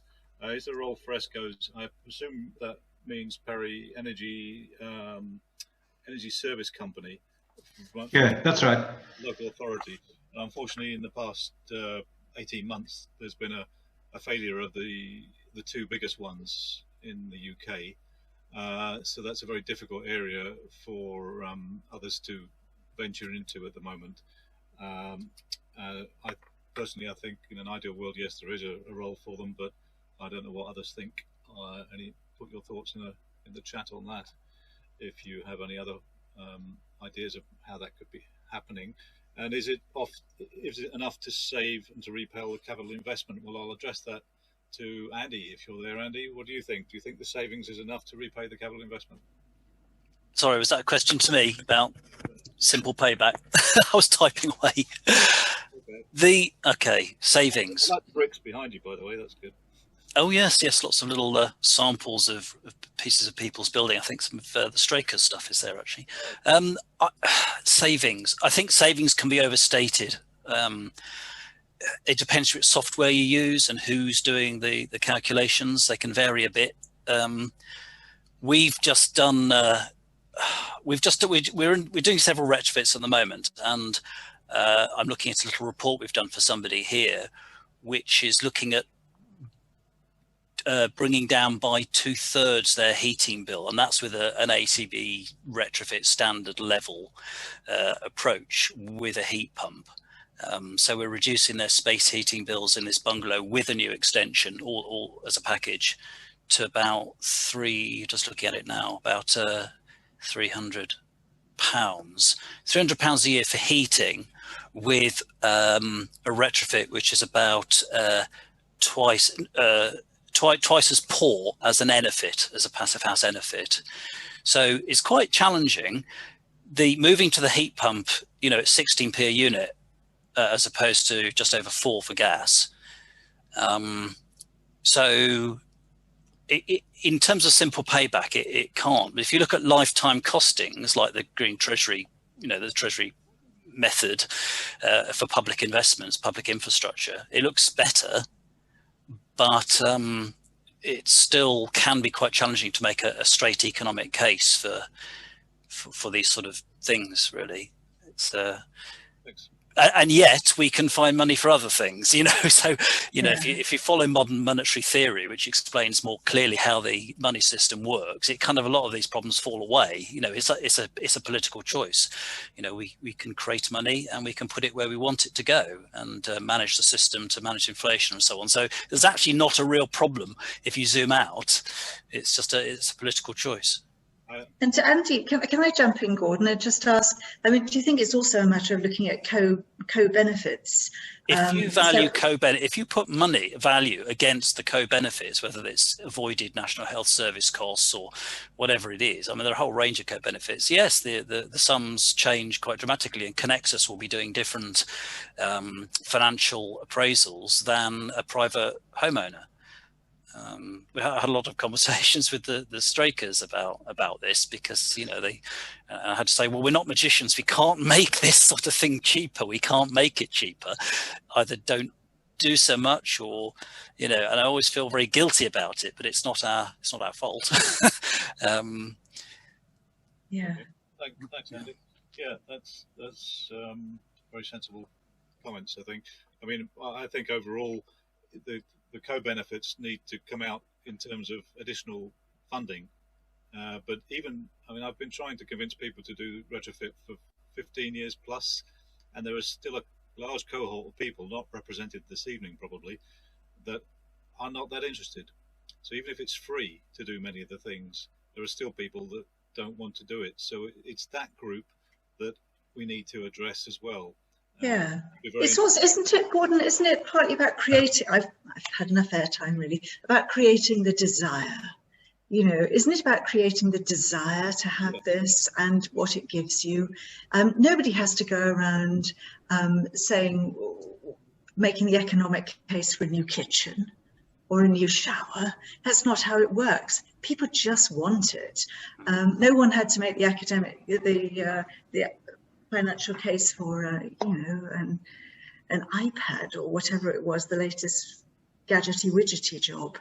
There's an interesting study in Bristol that I was going to show you this evening, which is where they've taken infrared pictures and made a Google Street Map of it across each street, and the number of the take up from the people that have seen those pictures is 5 times more than average. So in other words, once they physically see the problems, then they're much more likely to go ahead and do it. And I think it's that sort of thing we also need to try and do. And Matt and I, the council and others, have discussed that aerial survey that is still available to you all online if you're aware of it. You can go onto the council website and see the infrared pictures of a large proportion of houses in towns and villages across, or towns anyway, across Herefordshire. Anyway, any other questions? Can't see any, so if anybody wants to go on the mic or put their mic on and ask a question, and get yourself a pint or get me one. Better. Anybody else? I think on payback, I'd say there's an issue as well where heat pump is costing 10 to 12,000, and a new oil system is costing 5 to 7, 5 to 8. What's the option a regular household is going to choose? Well, the client I was talking about has agreed the other day to not cut some of the insulation measures, because he said if I can be convinced that I could get my money back on the heat pump within 7 years or so, he'd treat it as outside the budget. But that only works with the renewable heat incentive and the Green Homes grant working together, and then it works. So whereas loft insulation, you know, in this particular project, 400 millimeters of loft insulation is an incredibly cheap, incredibly cost-effective way of really bringing down the heat losses. It has to link with everything else, but so clearly it's going to be, you know, incentives, isn't it, and grants. And I think the problem with these the Green Home grant, which is similar to other things we've seen with the Retrofit for Future competition, the government tends to think about it more as an economic stimulus rather than a program that has, you know, that is managed as a program, and this creates these problems that we see.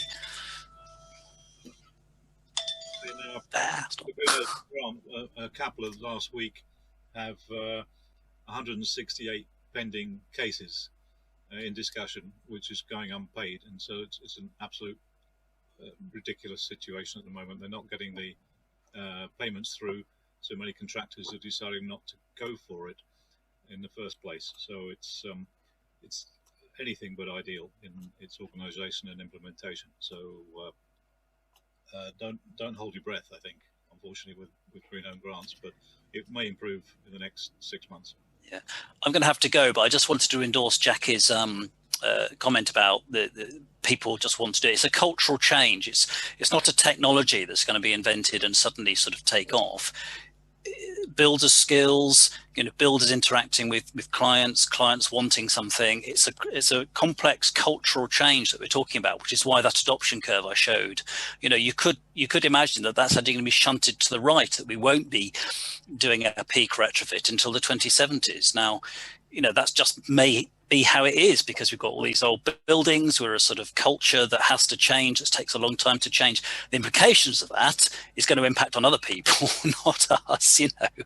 I mean, it will impact on us, but I guess it's just important to try and keep realistic about it. And as you say, yeah, it's about the other things, not the financial side of it. Sorry, it's a really good evening. Oh, brilliant. Thanks, Andy. Thanks. I've got to go. Thanks. Bye. Thank you so much. We've had a few questions on carbon and stuff, but just to highlight that topic, because it was a high point on the poll, I had a slide about the cost of rebuilding a 2-bedroom cottage. That a study was done that showed if you knocked it down and started again from scratch, because this is often a discussion, should we just start again? It was a carbon cost of 50 tonnes, whereas if you implemented retrofit on it, it was a carbon cost of 8 tonnes, measured in the same way. So it's quite a complicated way that measurement was done, and so that's a good case study to try and counter the idea of, well, does it make sense to do it on this sort of building and this sort of fabric? I'm sure that's not true in every single building example, but that just gives you some feedback from a carbon point of view, which is obviously a really important area. So anything else from anybody? I see that Wendy's put the heat map up. Thanks, Wendy. Sorry, Gordon.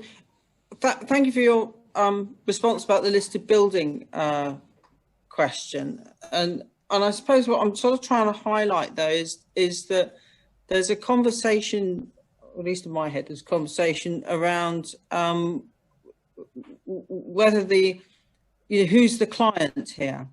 Is the client the person living in the house, or is it the house itself? Because if I didn't live in my house, somebody else would live in it.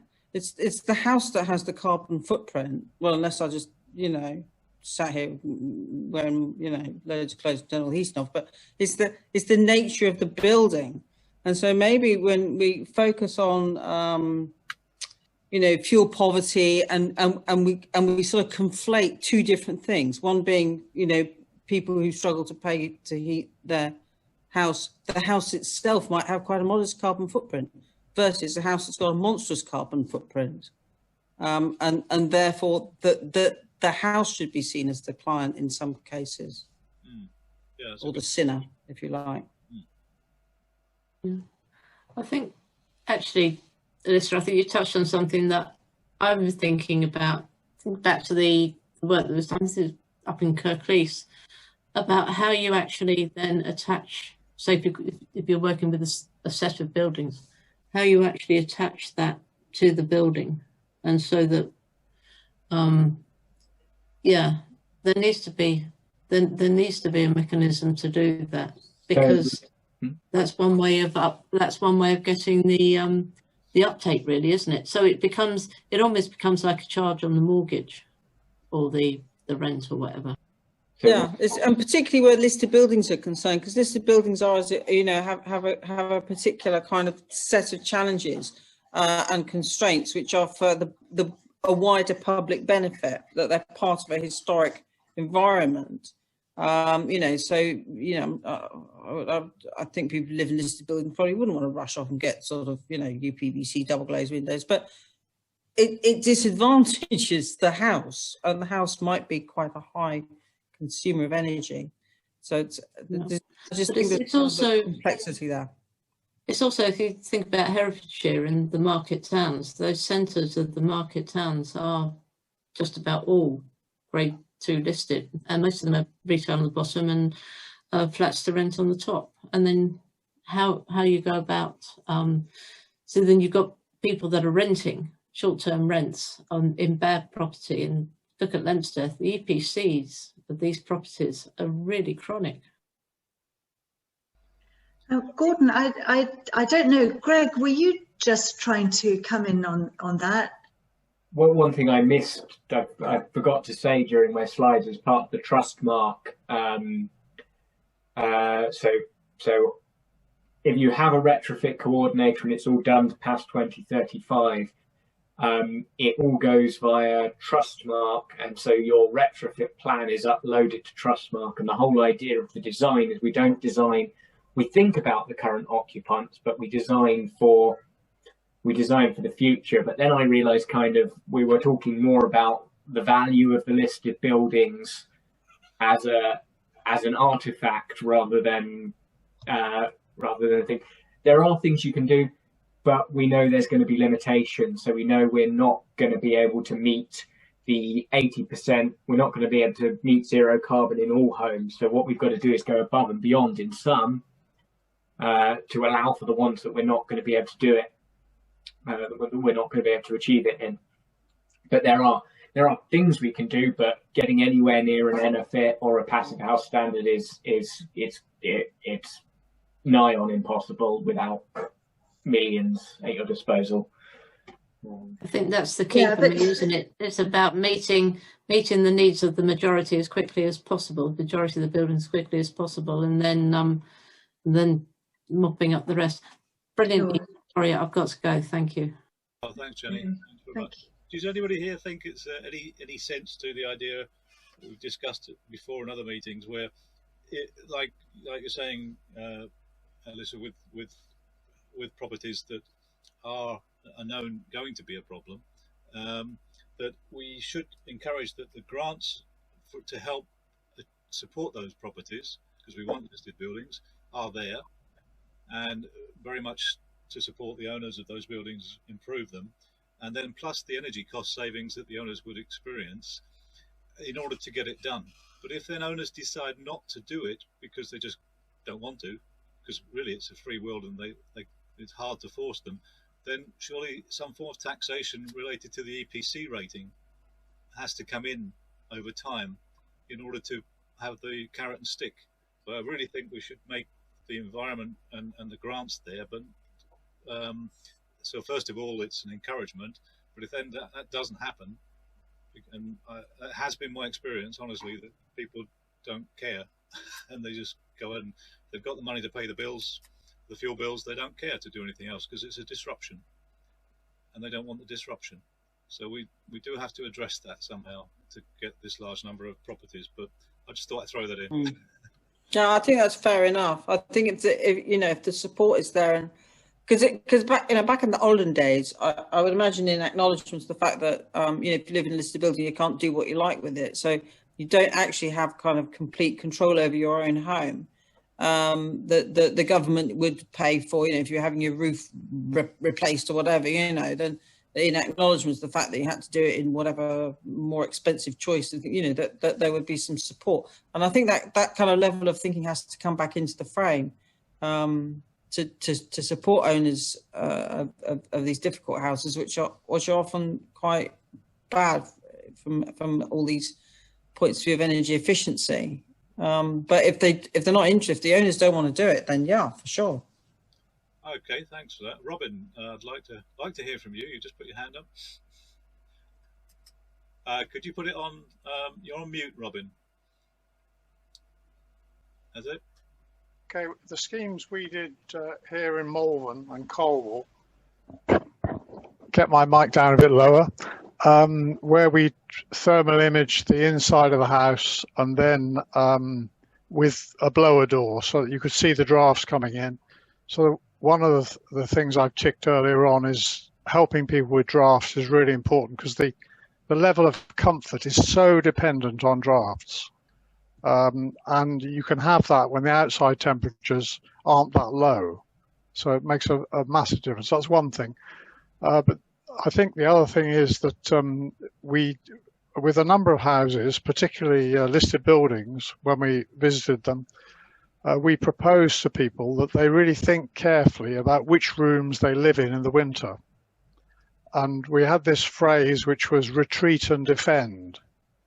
So you actually look at your listed building and look carefully at, if you can live in 2 rooms in the coldest weather, get the kitchen really good, get the lounge really good, and accept your bedroom's going to be a bit cold.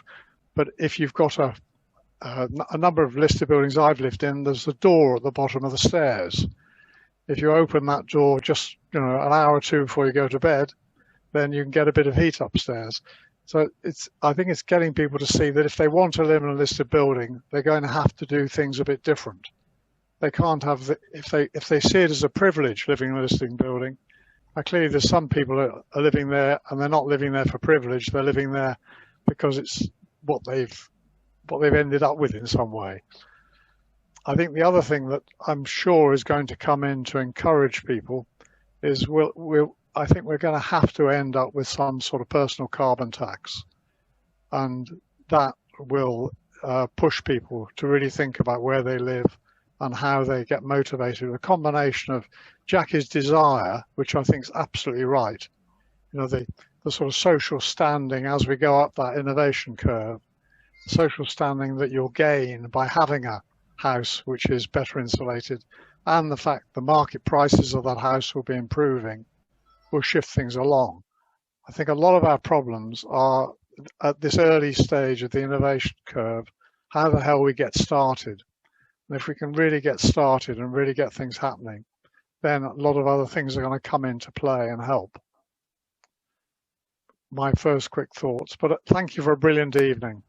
Thanks very much, Robin. And if you could remind me and update me on where we are with your colleagues that have worked on the cheese project or led to the cheese project in Bristol, whether we could still extend that across the county. That'd be good, because a lot of the groups have infrared cameras.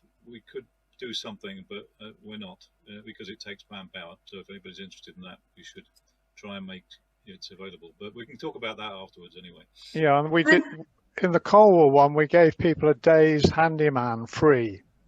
So we got a grant to both do the survey and give them a day's handyman, and then they could pay extra days if they wanted it. And that enabled lots of the draft proofing issues to be solved and lots of the simple insulation things. And there were lots of houses where a few first steps got people moving and got them into the idea that this is a long-term issue that you need to be thinking about, and every year you do something else.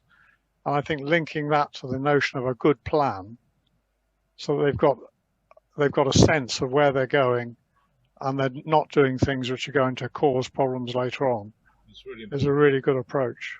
Thanks very much for that, Robin. Can I've just popped in the chat, by the way, a link to one particular website. It is a particular contractor, if you like, and they've done a lot of very high standard heritage retrofit. So there's a few examples to look at there. Okay, shall we call it a day or an evening or whatever? I don't know, some of us have to eat. So thanks very much, Jackie, for pulling this together, and we've all been pulling our hair out a bit, so we will do another one, I should think, and I'll leave it to you to wrap up, Jackie. Shall we? Yeah, well, I think I kind of wrapped up earlier, but just to say thank you ever so much, everybody. Thanks for your patience and so on. And anyway, we packed a load in, and so that's great. And we'll really look forward to the chance to take this forward with some different activities and themed meetings, and yeah, whatever. See where we can take it. Our building sense, creating comfort and cutting carbon. And thanks. And that's good night from me. Thanks so much to Wendy and Richard and Connie and Beth, who's been supporting us in the background, pulling the wires together and absolutely magically making everything happen. So thanks again. Yeah, and to you, Gordon. So thanks all round.